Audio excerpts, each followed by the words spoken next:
and gentlemen, thank you. Why am I thanking you? Jesus, it's not the end of the fucking episode. Welcome to the industry episode 6. 6 weeks, 6 long ass episodes. I think I'm tired. I don't know who sent me to do this work. Then it's all your fault. But anyway, moving on. I've got a guest already. You can see the dreaded dude with white hair. When I knew him before, he didn't have any white hair, but you know, due to life's something. Disclaimer. It was there. It just wasn't this rampant. No, it wasn't.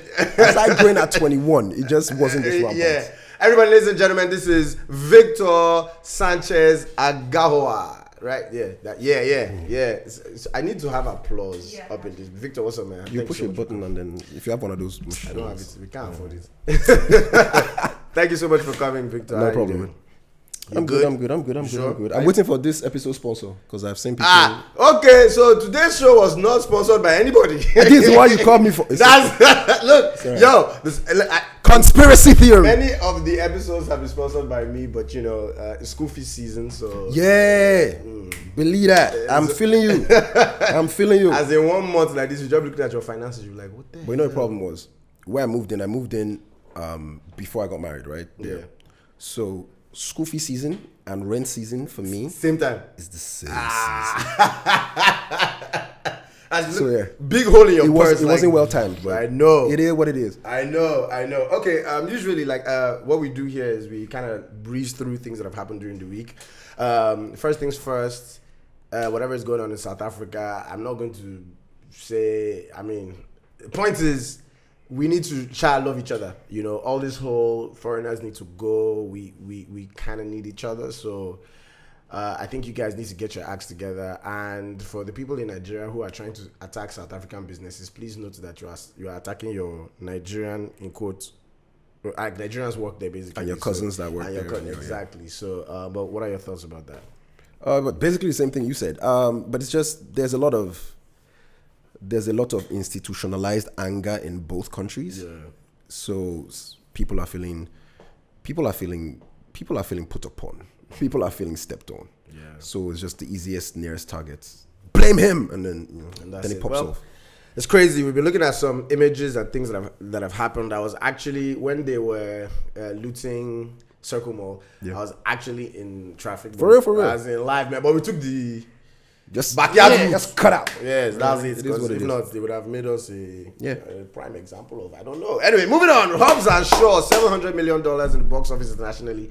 Tyrese should be crying because he says when it first came out, he was like, that what The Rock made was, how did he even put that bullshit? Wait, but for real, do you know what his problem is? Because I don't. He's just what's his problem? No, let me tell you what his problem is. So because I guess he made some family plans.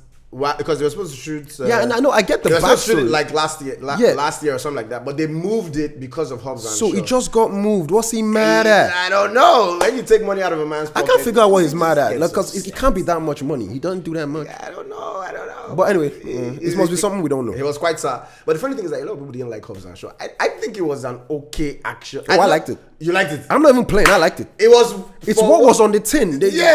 It's what you came for. That's what you come for. Everybody was like, they didn't have chemistry. The Rock, that's what he said. Hold up. A lot of people have said this thing about this whole damn chemistry thing.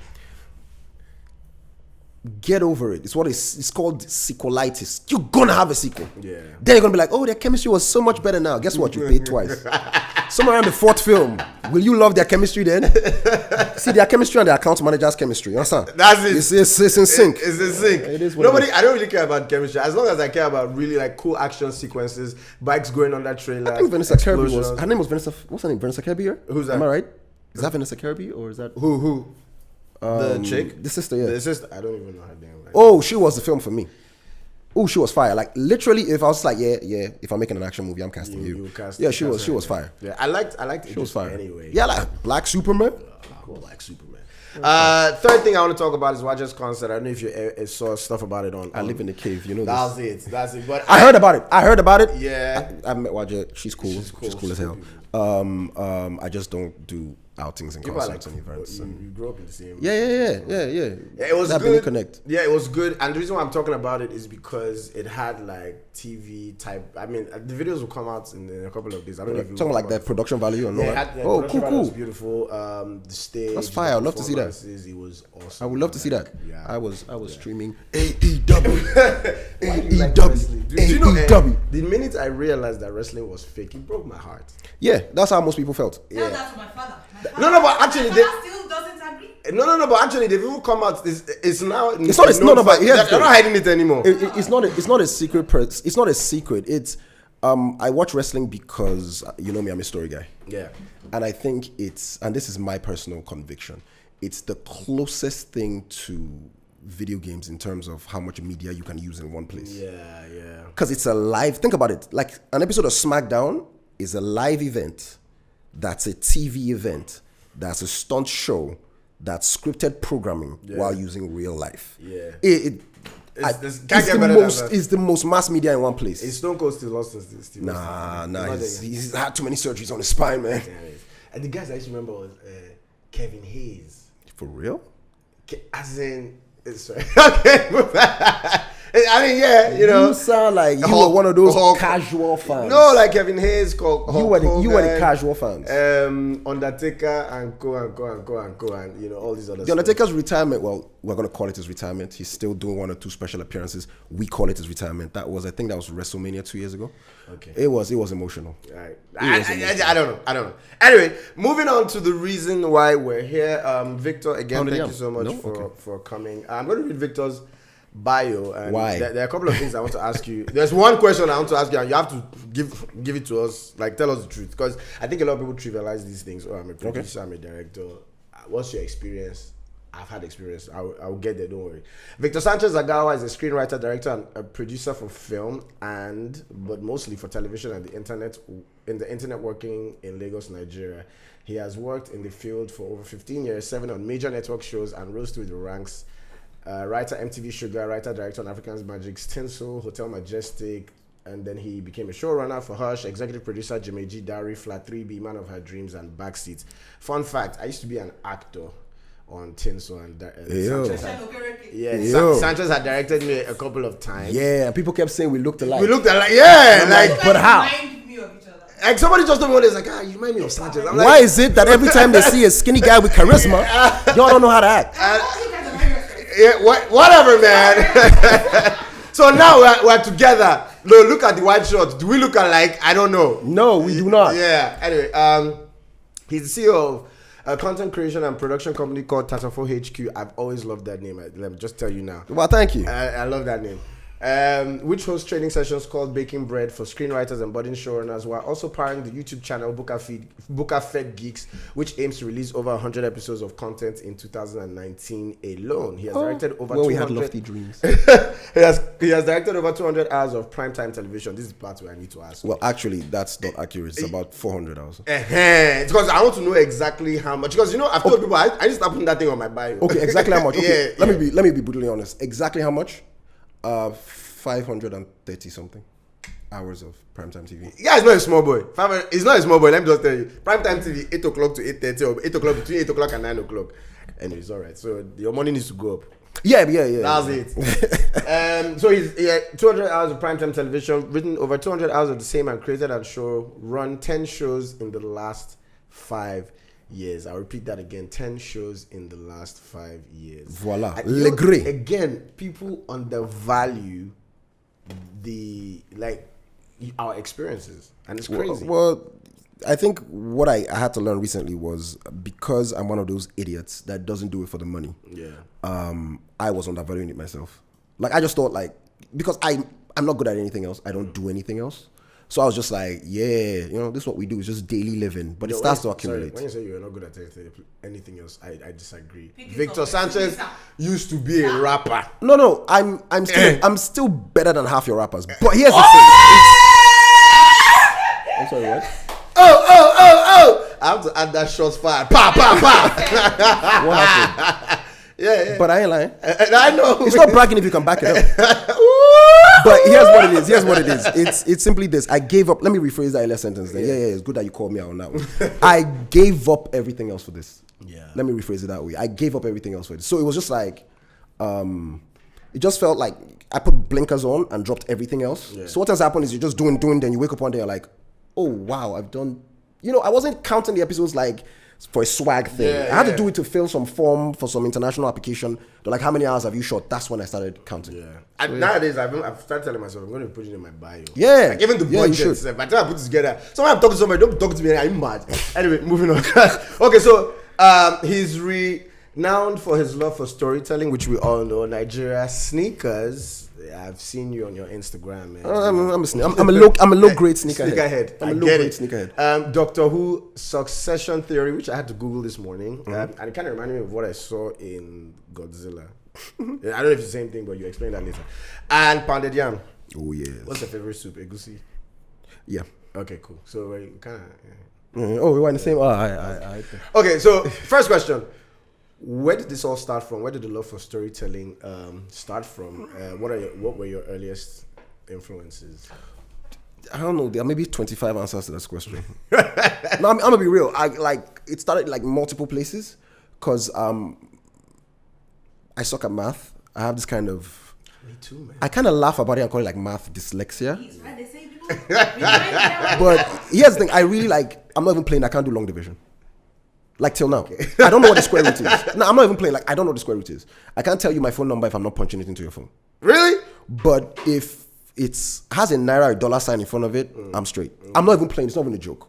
Like I can do basic arithmetic, right? But like math, I don't know what a quadratic equation is. I don't do that. No. So that kind of thing. So what happened was during math class, I used to like make comic books in my math note. Okay, I think we're I have comic books in that one. Yeah, I used to make comic books in my math note. So what kind of happened was it started from there, but it's comic books. I didn't think of it as writing. Yeah. So where I consciously remembered or knew this was writing was I had this great literature teacher. I cannot remember her name for the life of me right now. And she gave us this assignment on Animal Farm. And she said it was an allegory. And my dad is famous for using big words. So I was the only person who knew what that meant. But at the same time, I'm like, for real? So I read it and realized, oh, this is about politics. It's not about a farm. It was like the first time I understood what like a metaphor was or what like an allegory was. And she had told us to write about Snowball and his role in the farm. And something about socialism versus communism. Something that was way above our...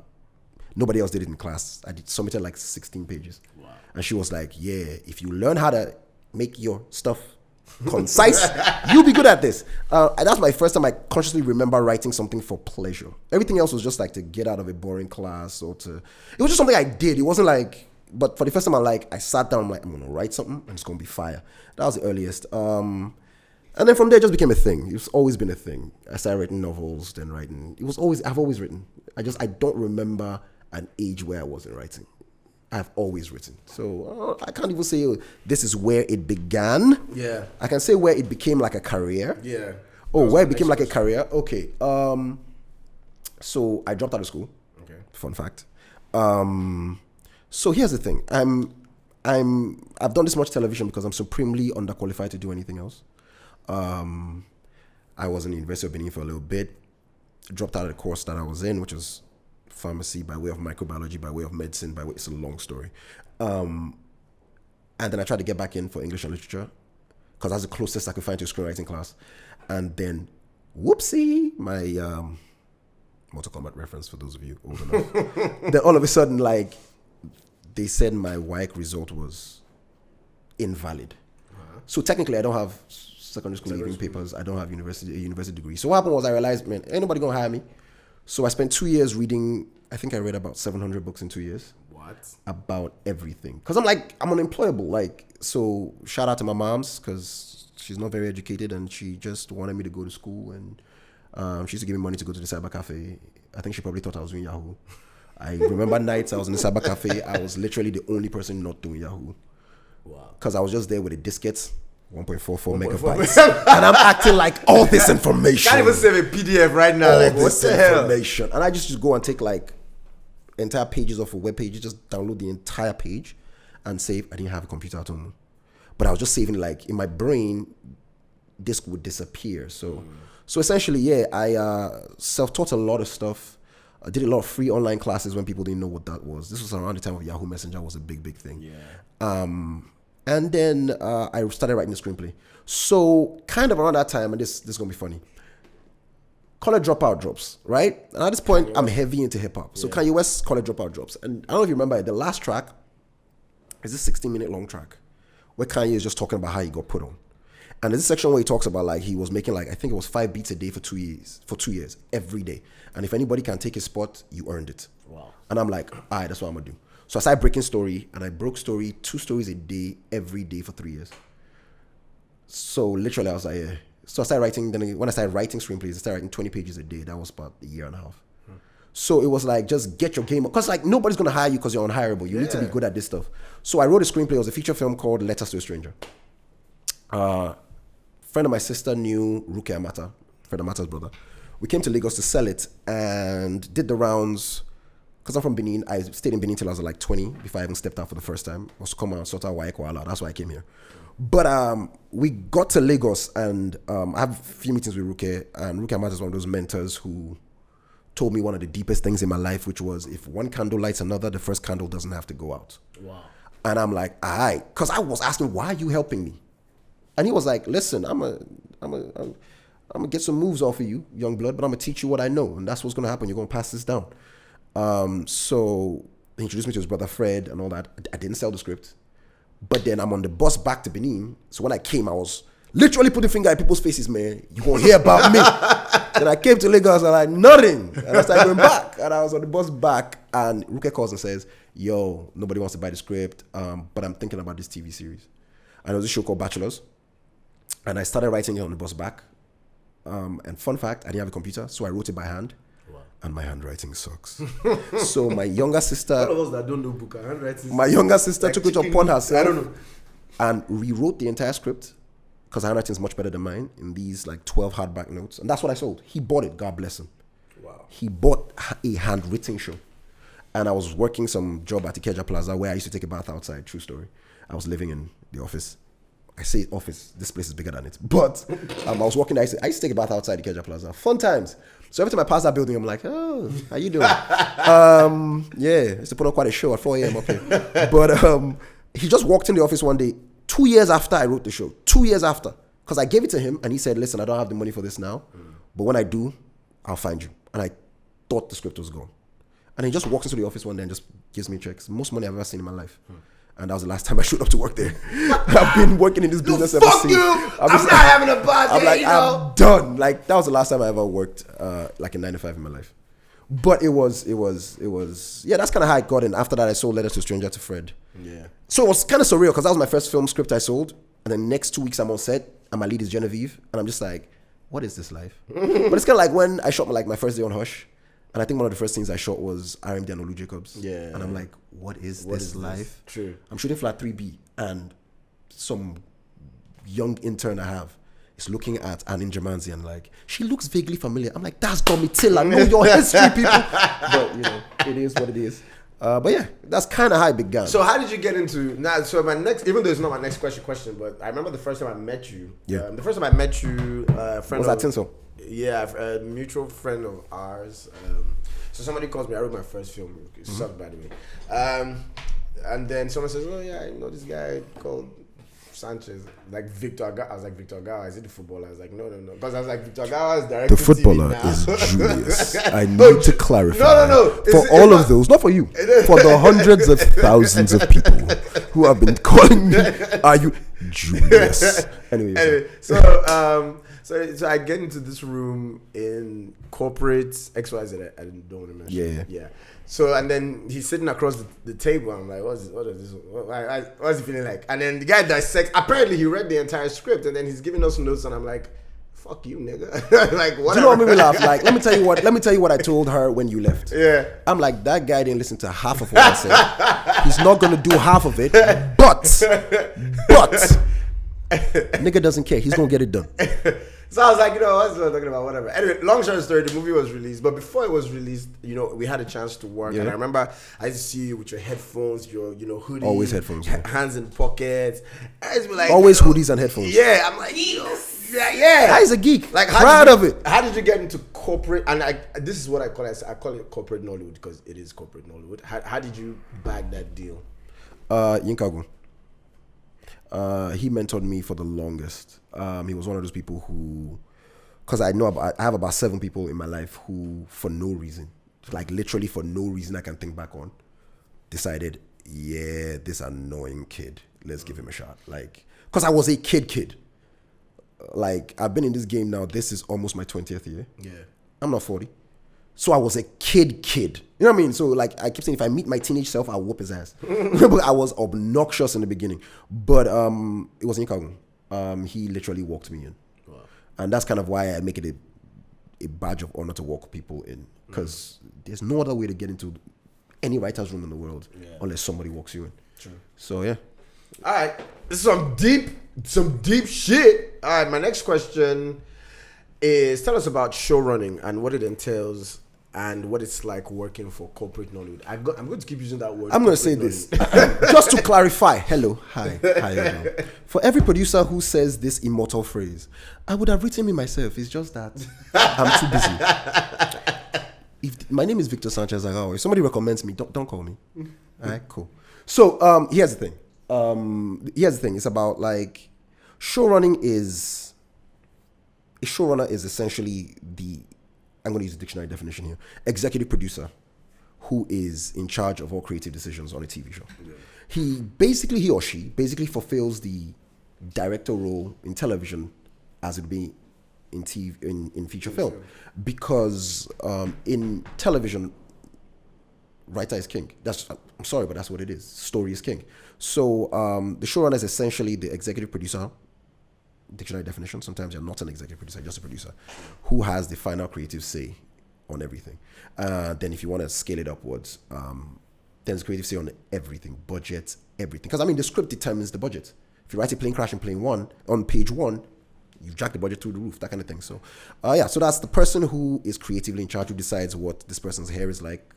It's everything from big details like how many sets are we going to build to tiny details like, oh, you should never wear those shoes. That sort of thing. So it's really hard to explain to somebody who's not in the business. But think of it like what you think a feature film director does, but for television. Yeah, I think a lot of people need to know because people throw the word around.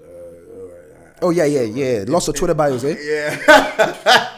Lots of Twitter bios, eh? And showrunner, I'm like, dude, man, and that's why I said, which is the second half of the question, which is, what is it like working for corporate Nollywood? Is it? No, but here's the thing. Here's the thing. I really believe corporate Nollywood is the only person who understands what a showrunner does. Yes. Because, okay, I'm gonna get a little heated here because I'm passionate about this. My life. I don't know, for you it might be your job. But here's the thing. Anybody making a television show that doesn't have a showrunner is an idiot. Sorry, let me rephrase that. Yeah, still an idiot. But here's the thing. It's not by having the job title. Somebody does it. Yeah. Whether you like it or not, there's somebody doing it. Now, I have seen shows that nobody did it. Yeah, those didn't turn out well. But somebody does it. Now, you can show run badly. Yeah. You know what I'm saying? But somebody has final say. I've seen shows made by committee. They suck. There's no soul to them. There's no heart. And listen, I'm not just talking about Nigeria. Like, you've seen some shows and you see the pilot and you're like, this show's gonna be cancelled before the 4 seasons over. After 3 episodes. 3 episodes is gone because it has no soul. Like it has no point of view, for lack of a better word. But so for me, to answer your question directly, corporates, Nollywood, I'm great with them because I require data. I'm a data monkey. So I need to see my ratings per se. Like I need to know if my show's working. I don't want it to be, oh yeah, the brand manager's wife doesn't like the show, so you're getting cut. Nah. How does the audience feel about it? How does the audience feel about it? It's like the same reason why I've never put anything in. See, I haven't done that Nigerian thing where I've changed my first name to award winning. Simply because, showrunner. So no, I'm not talking about people. You can win an award. Ain't nothing wrong with that. I'm talking about changing your first name. I know. You know, like every time somebody has to call you award winning, right? Because I don't put anything in for awards. Because I once saw this obscure James Cameron quote a very long time ago. And it's from a transcript where he goes, I don't do anything for the applause of the critics. I want the applause of the fans. And I prefer it when they applaud with their wallet. And I'm like, That's why I do this. It's for the audience. That's why I do TV more than film, because it's that community building aspect of television. Yeah. How did it feel? Ladies and just in case, obviously, I'm sure everybody knows. Sanchez was the executive producer for Jimmy G.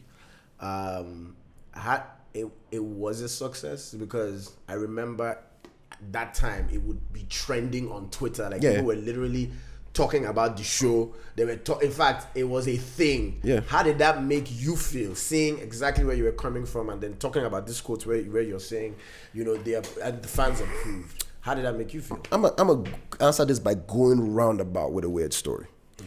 Where I decided to give this thing my whole life was famous story. I've told this in a few places, but I was coming back from the first TV place I worked, and I used to live in Orile. I still don't speak any Yoruba. This is me. Nobody does. This is me at the buffest I've ever been. Okay, that's not true, but almost the buffest I've ever been. I was half of this. I was carrying one of those Toshiba desktops that call themselves laptops. You know those ones that you had to keep switching shoulders just so your muscle mass doesn't. You don't get one arm bigger than the other. And it was borrowed from a very aggressive fellow. And I was coming home and I saw these guys fighting, right? And they were speaking Yoruba. And I was like, this motor park boy is getting down. And it was raining. Yeah. So I ducked into somewhere to hide and found out I was the only guy hiding there. They were all girls. Okay. Didn't do wonders for my ego. I'm sure they could capable of taking care of themselves, but and I don't want to look at me like the savior is here. And I'm like, oh, you're so wrong.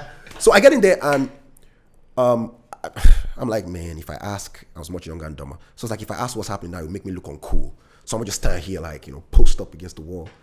And then I saw this guy, I'll never forget him, because this guy was about maybe 6'3". One of those guys that looks like he works out his forehead. Like his whole body was a mass of muscles. I'm like, how you work out your forehead, man? But anyway, running down the streets, chasing this guy, and he's carrying a bench. You know those old school wooden benches, the long ones. And he's somehow doing it with one hand and pulling up his pants with another. I saw way more of that gentleman than I should have. And he's chasing this other guy and he's shouting, now buy tattoo, now buy tattoo.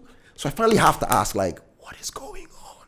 So apparently, they had been drinking, and one set said that Michael Scofield would take Jack Bauer. True story. That Michael Scofield will take Jack Bauer. And I'm here, I'm like, now you get it now by tattoo. I get it. And I'm like, say what now? Now, here's a messed up part. This was 06. When them DVDs just started popping up in traffic, right? Yeah. When DVDs in traffic was at their height. I'm not sure anybody from ABC or NBC could point at Nigeria on a globe. Yeah. You know what I mean? Like, nobody knows that we exist, per se. It's an overgeneralization, I know. But you get what I'm saying? Like, but here's people prepared to shed blood over fictional characters. And I'm there getting all in my bag. Like, you see what's wrong with Nigeria? Why don't we create this kind of shows? And I'm literally a TV writer with a laptop on my shoulder coming from work. And I'm like, who are we waiting to create this stuff? Yeah. What? So when I did the show for New Life called Dowry, and we started with those awesome actors, O.C., Linda, Evie, Ireti Doyle, awesome human beings. So it was on that show we started the live tweeting thing, where we started tweeting along with. And once the fans figured out... And we learned that from you guys. Yeah. So once the fans figured out that the actors themselves were tweeting, it wasn't some managed account, it wasn't some... They jumped on board and it sort of took off from there. And it became a thing. So by the time it had hit... I'm only mentioning that because by the time it had hit Jimmy G, right, it had been like this 5th, 6th of my shows that was trending, so it was... If I say it became normal now, they say I'm arrogant. They say my shoulder is hop. Yeah, bro. So I can't tell the truth again. Oh my God. But anyway, it was... Yeah, but the thing is this. It's literally a dream come true, but understand, I left Benin with one dream in my head. Yeah. Which was... And it'll be the title of my memoirs if I ever write them or anybody cares about it. Written and directed by... That's all I wanted in life. Because I was from Benin, I had small goals. And then that happened when I was 23. Yeah. And I saw that in prime time, written and directed by, and I'm like, okay, new bucket list needed. That kind of thing. So, yeah, so it was one of those situations where it was a dream come true in a long line of dreams come true. So, yeah. So personally, I'm not going to lie, I'm not saying it because like, I look up to you, Jack. Yeah.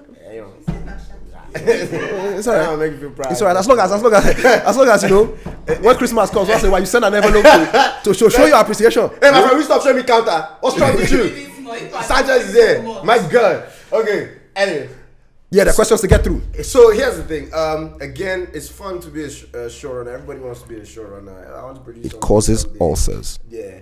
And gray hair. What are some of the challenges that you've faced? And I keep again using the word working for corporate Nollywood. There's a reason why I keep. But hold on, my guy. All my issues came out from there. No, let me explain what I mean. Like working in corporate Nollywood, I don't have any issue that any showrunner anyway hasn't faced. Yeah, it's what I train my people to face. My problem are those who work outside it, who don't get it, who think it's just a title you give yourself to feel important. But if you talk about the challenges showrunners face, here's the thing. It's a high stress job. Yeah. High stress. I cannot overemphasize high stress. Because one of the upsides... I bought a high BP personal. Bruh, same thing here. So one of the things with corporate is this. You are working with budgets. I remember when I had to sign out my food budget for one of my projects. Wow. And I literally called the caterer and told her, you'll get your money next week. And she's like, why? I'm like, because I need to calm down. Because when they gave me the invoice, I'm like, this is what I paid for food? For food? Madam, next week. Why? I'm chilling. I'm last boy I'm last boy of a retired man. What's this? No, for real, like, I literally don't understand how I need to take papers to a finance meeting. Because some of those numbers are so high, there's no way I'm forgetting it. Yeah. Like when I look at how much I spend on diesel on a huge production, I'm like, yeah, you expect me to forget this? but the thing is it's a high pressure job. Yeah. And I think one of the biggest challenges is learning to delegate. I think that's perhaps it. It's finding people that you can trust, knowing that they will make mistakes that will cost you, and still giving them the responsibility anyway. I think that's one of the biggest things I needed to learn. Yeah. And I literally became like a full showrunner about the same time I became a father. So it was basically going hand in hand, because I'm one of those who's kind of obsessed with the fact that my generation has been thrown the phrase home training. It gets thrown around a lot. Bruh, I don't know about where you all grew up. My parents did the best they could, but lots of us were not raised. Yeah. We were trained on what not to do. So we didn't keep the parlor clean because we knew the value of cleanliness. We kept the parlor clean to avoid an ass whooping. You know what I mean? So I was determined to not be that father, that sort of thing. So I was shocked how many managerial tactics I was reading from What to Expect When You're Expecting. You know, I'm like, wait, hold on. Yo, whoa, okay. I know that book. Why? I think it has yeah. Or something like no, that. I overread. I overprepared. You know, I think, but that sort of situation is, it's the level of stress. People like the glam of it. People like your name is the executive producer. It's hard work. They don't understand. Like sometimes I'm like. So let me give you an example. A random day, I'm in post for episode 20 to 25. Literally going to, in the same day, stop by the writer's room for episode 40 to 45. Get home at night and watch episode 5 to 10 on TV. Like your brain is like. Like you literally have to become a time traveler. Yes. And here's another thing. If you don't like chaos, I don't think you're built for TV. No. I think the main thing in television is the ability to create systems that are chaos. Yeah. As a showrunner, your job is to create systems that other people run. You supervise. But so you have your writer's room here, your editing going on set going on, casting going on, and your job is just to jump around all these and then make sure everything is contributing to one united vision. So yeah, the stress level. You know, sometimes I feel like I'm talking to myself. Yeah. This is the last thing you just said now. Yeah. It's okay. Okay, let's quickly talk. I don't have much time, but let's talk about your independent stint, Booker Fed Geeks. Yes, please, people. let's talk about YouTube channel.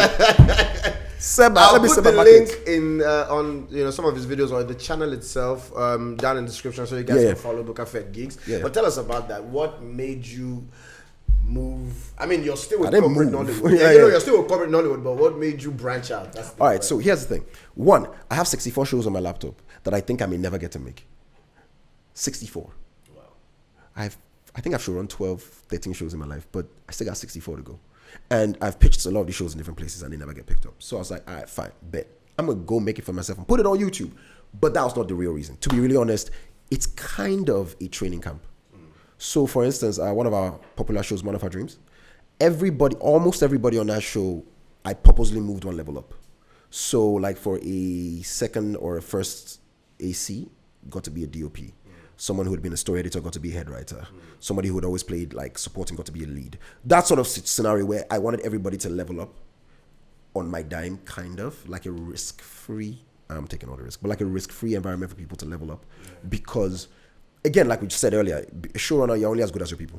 So it's, for me, I see vision-wise down, apart from being a thriving business, vision-wise down, it's meant to be like a showrunner training camp. Yeah, building a team of people. Yeah, no, it's a showrunner training camp where people can, on low risk, because that's what I did. When I was about to transition from being like a writer-director to being a showrunner, I made my first YouTube show, which was in 2012. It's called How She Left My Brother. That was 2012. And the only reason I did that was to prove to myself and anybody else that I could run a show. Yeah. After that, then I got some other calls, and then that led to Dari.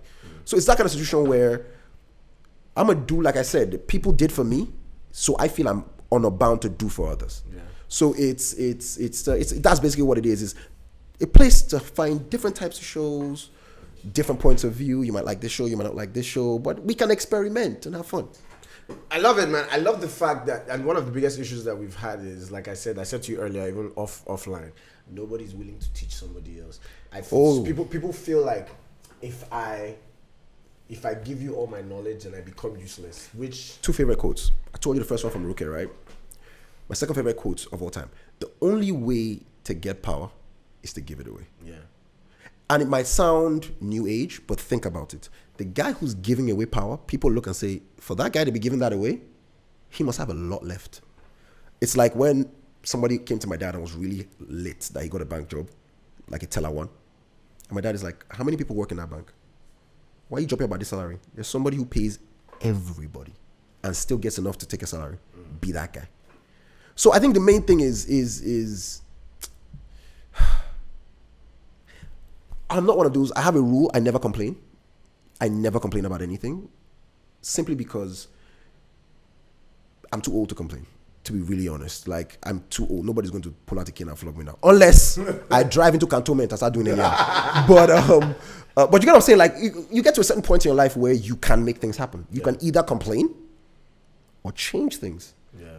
I'm fully confident that the type of TV I want to see will not happen in my lifetime. I don't think I'm going to be the guy.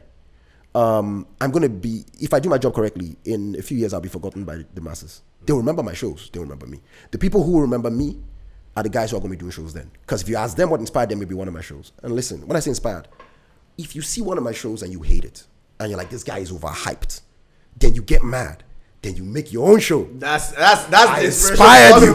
So I can't lose. I can't lose. But basically, I think my calling is to, let me now sound like all these new age guys, empower a new generation. But for real, I think my job is, I don't think I'm that guy. I think I'm Moses on top of the mountain looking into, I think my career started moving when I accepted that. And it's a bitter pill. Listen, I don't want you to think that I'm okay with that. I'm not. Yeah, it's just a bitter pill. But I feel you. I feel like, I really feel like I'm Moses on top of that mountain. Again, people say I'm feeling proud. but it is what it is. Like, I do my bit. Somebody did their bit for me to get in the room. I'm going to do my bit and get somebody else in. That person who I get in has to be bigger than me. And then that person will do something for somebody else, and finally we'll get there. I want to be on a beach sipping Mai Tais at 50, and Nigerian TV is just fire. And I'm just like, yeah, out of 8 of those shows, 5 of those guys came through me. Yeah, true. But also, I'm retiring very soon, so. Victor, please don't retire. I plan, my own plan was to do that at 45, but yeah. I'm doing that 40. Okay, cool. But I'm not mean I'm leaving the game entirely. Yeah. But I'm like stepping way way back. Yeah, I'm going to just go fully into teaching and training. I feel you. Yeah. I don't know. I think that's what I needed. You said something to me. I don't know if you want to talk about it. That's fine. School. Absolutely fine. Oh yeah. So offline, Victor told me something about him starting the school. Do you want to tell us something about that quickly? Well, for now, I'm not going to dive too deep into it, but I'm building a TV academy. It's not a film school. It's a TV academy. Yeah. We're still in the setting up phase. It's going to be a thing. Or it's going to be a real thing. That sounds like Barney Stinson. It's going to be a thing. It's going to be a thing.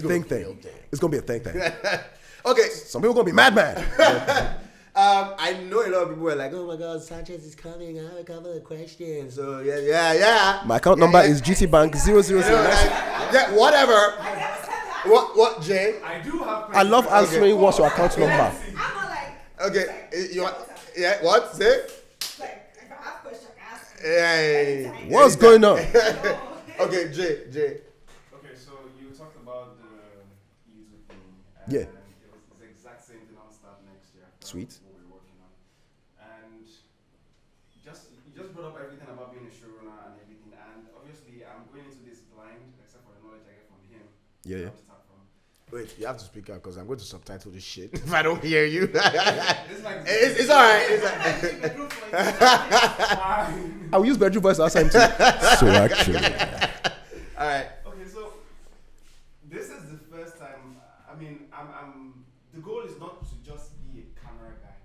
I want to be Absolutely. I want to be a cinematographer Yeah. and a filmmaker. Yeah. So with this thing I'm about to start up on YouTube, apart from scripting, I don't know how to write. Mm-hmm.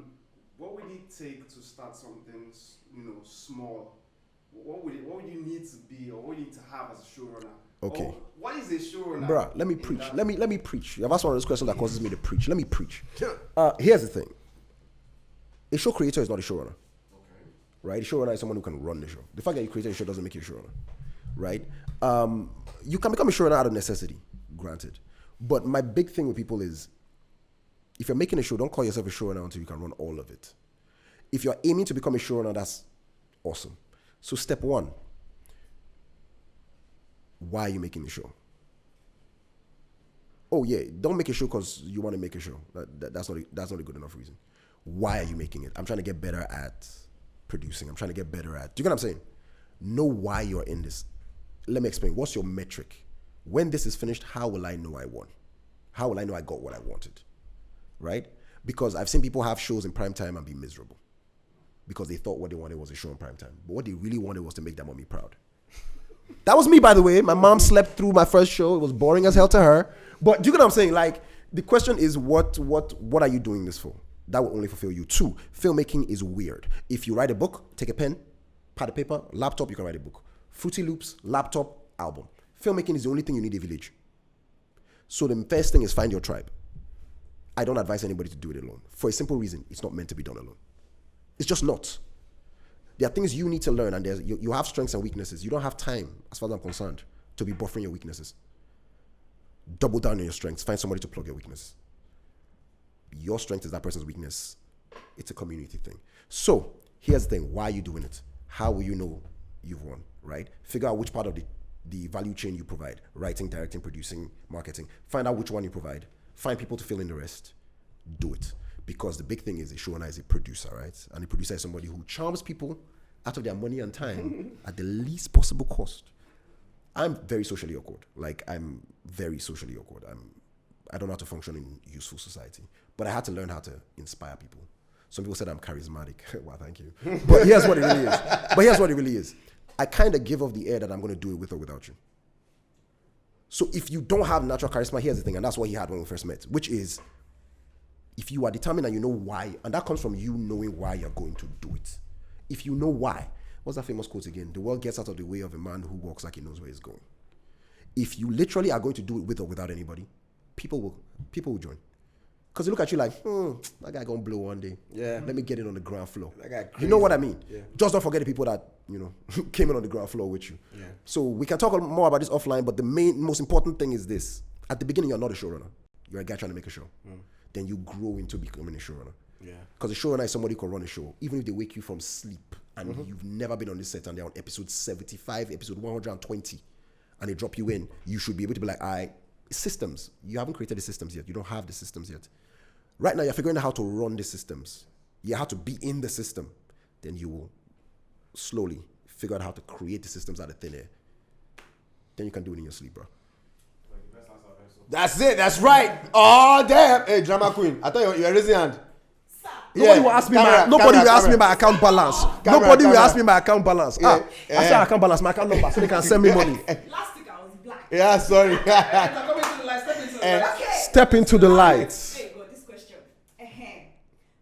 So you see the title showrunner, and it's mostly on big shows. Actually, you don't see the title. It never shows up on screen. Or No, I'm using that as a people chance. say- No, it's not for you, Sha. I'm using it as a chance for people who. Yeah, it's actually executive producer. I'm saying this because I saw somebody write on a show and wrote showrunner. Please stop doing that. Please, it's just embarrassing. So thank you for bringing that up. Oh, Come closer, use the mic. Come closer, use the mic. goodness. My voice is loud. Okay. So you usually see it on big shows, or you hear big shows have showrunners. Yeah. Is this how it's meant to be? Is it only for big shows? When if small shows have showrunners, why is nobody talking about the showrunner on the small show? Why is only the big show? Can you give an example of when you say small show? Well, Fake Ogbo. I'm serious. When you say small show, what do you mean?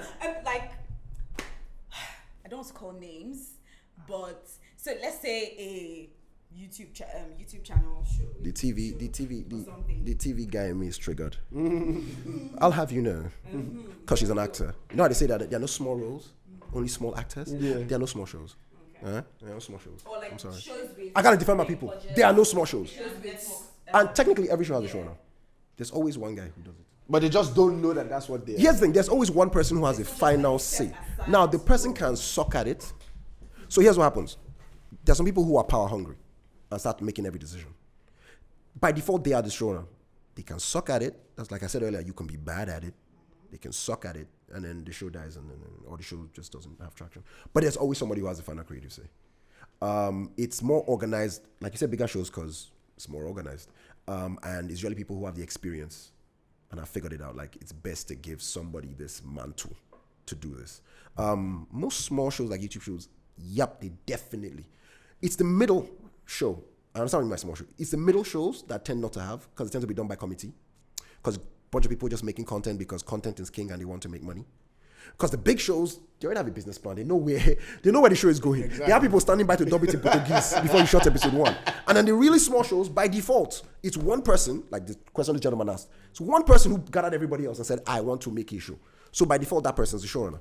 You know what I mean? It's the middle show where 3 of us put money together. I'm a dentist, you're an architect, and whatever. And you say, Nollywood is making money. Yeah, let's go and do something. Those are the shows that then you tell the person, hi, showrunner, like, what's that one? What's that? I could have written the script, just that I'm busy. You know, that kind of thing. Yeah, that's what tends to happen. So yeah, to answer your question, there's always that person who people defer to. It always is. And if you don't do it right, your lead actor becomes your showrunner. I've seen it happen too many times. Where the architect and the dentist and the whatever hire one big name, and that big name says, no, I can't do this. I will not wear that wig. I will not do this. I can't do this line. I can't say this line. And the big name actor, like these. Instead, do it like I'll bring my people in to come and do this. And before you know it, the big name actor is running your show. Yeah. Okay. Thank you. Yeah. Victor, thank you so much for coming through. No problem, man. I know that a lot of people are going to have questions. Maybe not. But if you do have questions, please. People should not be over. I've spent years in the shadows. People should not be over evaluating the fact that people know me. Yeah. They don't know me. One last thing. When is baking bread? The next. Next baking bread is tentatively scheduled for October. Okay, so October 2019. Yeah, guys, if you don't know what that is, Victor does a bit of training for writers and showrunners. It's free. It's free. It's absolutely free. A couple of times. And I feed you on top. So everybody. Okay, so let me clarify that. There are 2 shows. There's baking bread and there's breaking bread. Can get confusing. Breaking bread is for established writers. We sit down and we break bread together. We talk about industry stuff. Baking bread is for beginners. Yeah. So that's it. So just. Baking one that is in October. Nah, that's the one. So I'll put Victor's Instagram handle. You can see all the sneakers and stuff, and long and things. Yeezy's True Form. My birthday's in December. Yeezy's True Form, size 12, V2, 350 V2, True Forms. Yeah. Anybody, if your spirit leads you, just to bless me. And thank you so much for watching so far. For those of you who have watched, please send me your feedback, send me your comments. If you think that this is what we're doing is great, it's like I said, the reason why we're doing is to teach people and so that people can learn. Don't forget to follow us on the industry_JL. God damn it, I almost forgot my own handle. On Instagram. Don't forget to click on the notification button so you know when an episode is coming. I'm sorry the last episode came out late. I was quite busy. But this time, I will not fail to release the episode on Wednesday. You know, that's how people set themselves up. I'll start editing tonight. That's how people set themselves up. Right. Again, thank you so much, Victor. Any last words? No worries. Bookafed Geeks, YouTube, subscribe, help. It's an independent channel. It's an independent channel. We've literally put up there are some shows that have like 2 seasons already up, and we started in January. Yeah. And I'll put the link in, to the channel. Check it out. Tell a friend. Share. Yeah, all right, guys. Thank you so much. See you next week. I'm not going to mention the guest just in case the guest doesn't come through. And Ethan. That's how you do it. That's it. Ethan, that Apex Legends you are playing, you died 3 times. Apex Legends. I know that's what he's playing. I know, nigga. No. All right, peace.